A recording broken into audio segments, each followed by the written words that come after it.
আমি একটাই কথা বলি, জ্যোতিষ হচ্ছে ছাতা আপনার মাথায়, একটা ছাতা ধরতে পারে, প্রচণ্ড বৃষ্টিতে আপনার মাথা বা শরীরটা ভিজবে না, কিন্তু পা ভিজতেই পারে। তো প্রবলেম যখন আসবে আপনাকে প্রবলেমে পা রাখতে হবে না, এটা কখনো হতেই পারে না। আর পাটাকে যদি আমরা খেয়াল করি, সেটা হচ্ছে শনি, সে অবশ্যই কোথাও না কোথাও যদি আপনার মধ্যে কিছু ডিস্টারবেন্স থাকে বা শনির পজিশন ভালো না থাকে, তাহলে দেখবেন অটোমেটিক্যালি সে কিন্তু সবসময় একটু খারাপের দিকে এগিয়ে যাওয়ার চেষ্টা করছে।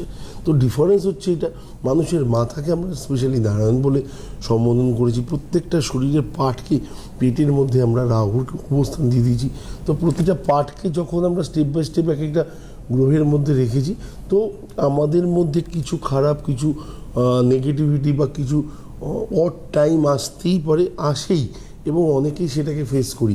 এবং অনেকে ভাবেন যে আমার এত টাইম হয়ে গেল, আমার এজ হচ্ছে, বৈবাহিক জীবনে কেন পা রাখতে পারছি না, বা আমি এখনও পর্যন্ত কেন কিছু করে উঠতে পারছি না যতটা করা উচিত ছিল।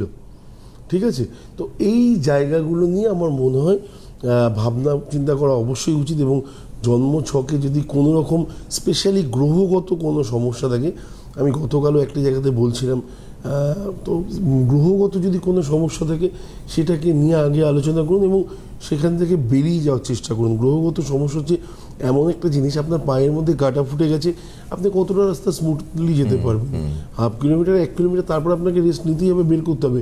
কাঁটাটা না থাকলে আপনি 5 কিলোমিটার যেতে পারতেন, তো ওই কাঁটাটাকে আগে বের করে দিন। আমি বলি না কখনো যে গ্রহদোষ খণ্ডন করলে কাল সকাল থেকে আপনার লাইফ ভালো হয়ে যাবে, কাল সকাল থেকে আপনার লাইফে নতুন করে কোনো প্রবলেম আসবে না। এটা হচ্ছে ডিফারেন্স। একদম।